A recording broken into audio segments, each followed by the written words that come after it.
23절 읽습니다. 예수께서 이르시되 할 수 있거든이 무슨 말이냐 믿는 자에게는 능히 하지 못할 일이 없느니라 하시니 곧 그 아이의 아버지가 소리를 질러 이르되 내가 믿나이다 나의 믿음 없는 것을 도와주소서 하더라.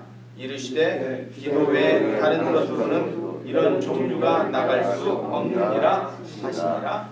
아멘. 12월 첫날에 찬바람을 이기시고 새벽을 깨고 나오신 여러분들 주의 이름으로 환영합니다. 예수님이 제자 셋을 데리고 변화산에 올라가셨죠. 그리고 변모의 모습을 보여주셨습니다. 그의 옷이 광채가 나고 얼굴이 굉장히 이제까지 한 번도 보지 못했던 신비한 것으로 제자들에게 비춰진 거죠. 베드로와 야고보와 요한이 이 변화되시는 예수 그리스도를 바라보며 크게 황홀감에 빠집니다. 이 엑스터시의 그 기분을 그들이 만끽하는 거죠.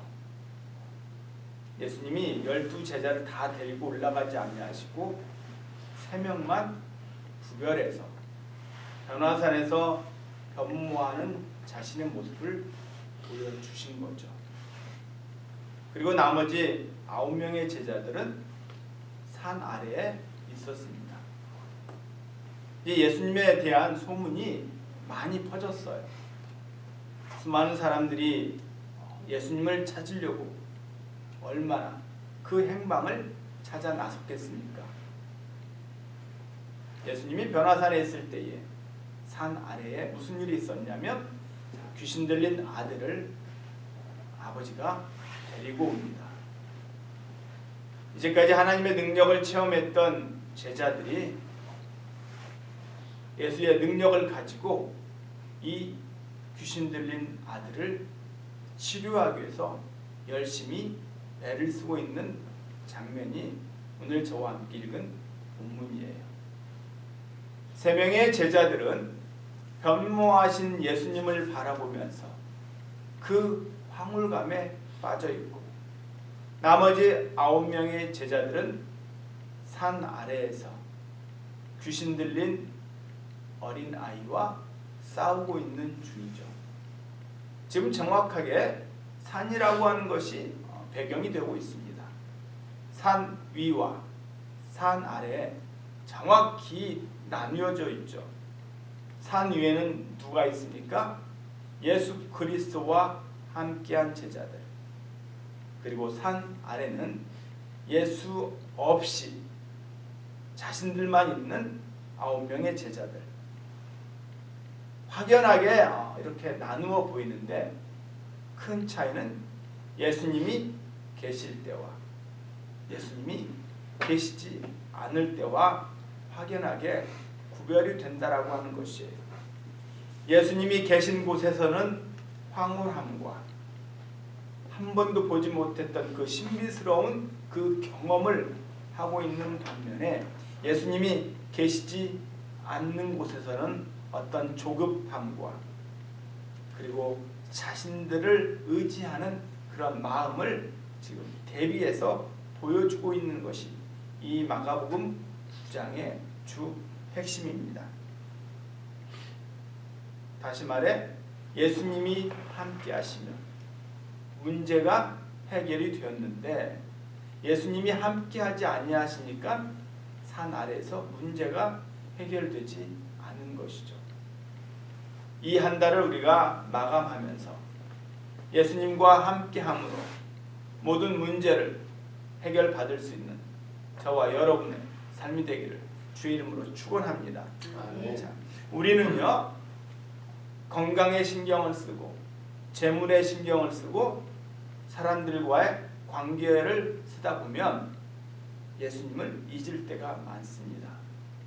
예수님이 우리 삶의 큰 부분을 차지해야 되는데 그리하지 못하고 예수님과의 관계가 소홀히 하게 되면 우리는 조급함을 가질 수밖에 없는 것이죠. 산 아래 내려와 보니까 우리 9명의 제자가 귀신 들린 아이와 지금 심각하게 대립하고 있습니다. 여전히 귀신 들린 아이가 고침을 받지 못하자 그 아버지가 예수님께 나오죠. 자, 무슨 일을 좀 해주세요. 무슨 일이든 좋으니까 좀 해주세요. 우리를 불쌍히 여기시고 도와주세요 라고 이야기합니다. 이 표현은 우리들이 하는 표현과 별반 다름이 없어요. 믿음 있는 우리들도 수많은 신앙의 경험과 신령한 은혜를 보았던 우리들도 때로는 이 급박한 상황 속에서 주님 무엇이든지 좀 해주세요. 아무것도 좋사오니 무엇인가를 좀 보내주세요. 이런 식이죠.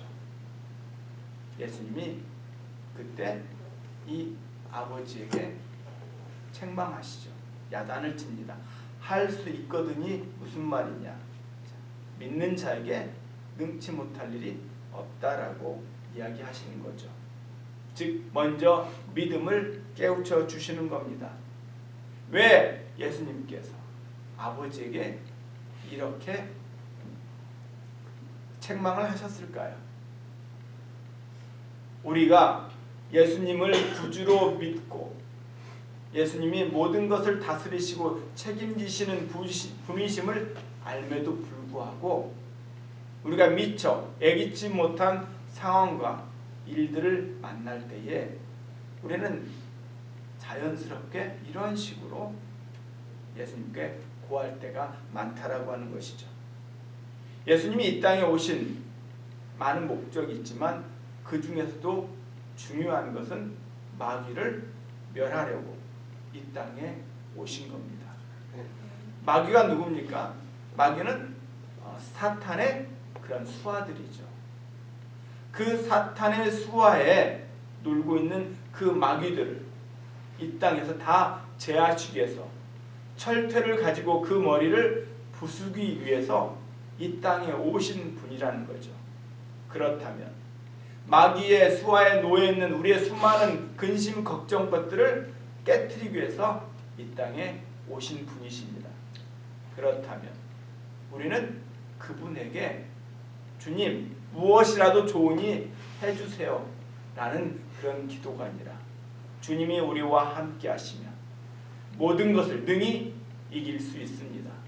예수의 능력으로 물리칠 수 있습니다 라고 하는 그러한 고백이 우리가 해야 할 부분이라고 하는 것이죠. 사탄은 무엇입니까? 예수를 믿지 못하게 하는 것이에요. 그래서 믿는 자들로 하여금 하지 못하도록 그렇게 조장하는 것이 사탄의 계략입니다. 그러나 우리는 믿음이라고 하는 하나님이 주신 그 선물을 잘 활용을 하지 못할 때가 너무나 많다라고 하는 것이죠. 그러나 굳건한 믿음이 있다면 우리 앞에 어떠한 문제가 놓여질지라도 능히 우리는 이것들을 해결해 나갈 수 있다라고 하는 것입니다. 그러니까 우리 마음에 믿음이 존재하는지 그걸 다시 한번 들여다볼 수 있는 그런 시간인 거죠. 하나님은요 믿음이 있는 사람에게만 일을 감당하십니다. 성경에 나와 있는 수많은 이런 선배들을 모습을 보면 믿음이 있을 자에게 하나님께서 역사하신다라고 하는 거죠. 결단코 믿음이 없는 자에게는 하나님의 역사가 나오지 않는 법입니다. 이처럼 우리가 우리 마음의 일터에 믿음이라고 하는 토양 속에서 하나님은 그의 나라와 의를 우리를 통해서 일구어 가신다라고 하는 것이죠. 마음의 그 믿음의 터를 가꾸는 것이 굉장히 중요합니다. 2015년을 우리가 마감하면서 과연 내 마음에는 믿음이라고 하는 그 씨앗이 정말 깊게 뿌리 내려졌는지 한번 돌아볼 수 있는 이 12월이 될 수 있기를 바랍니다. 우리 마음에는 정말 예배의 자세로 기도의 자세로 말씀을 순종하는 그런 마음의 텃밭이 가꾸어져 있는지 돌아볼 때에 우리는 더 희망찬 내일을 준비할 수 있는 것이죠. 가장 먼저 아이를 치유한 것이 아니라 오늘 아빠를 먼저 치유했다라고 하는 사실이에요. 아빠의 문제, 아버지의 문제가 해결이 되니까 자녀의 문제가 해결이 되는 것이 오늘의 포인트입니다. 그 아빠의 믿음이 해결이 되니까 영적인 눈이 떠지니까 아들 또한 치유함을 받았다라고 하는 것이죠. 결단코 우리의 가정은 자녀와 부모가 별개가 아닙니다. 부모의 그 신앙 하에 우리 자녀들이 성령의 열매를 맺게끔 되어 있어요. 그러니까 무엇보다도 우리 부모가 먼저 믿음으로 자리를 잘 잡을 때에 우리 자녀들의 모든 문제가 자연스럽게 풀려나간다라고 하는 것이죠. 믿음이 준비되면 그것이 자연스럽게 우리 자녀에게도 흘러 넘친다라고 하는 것입니다.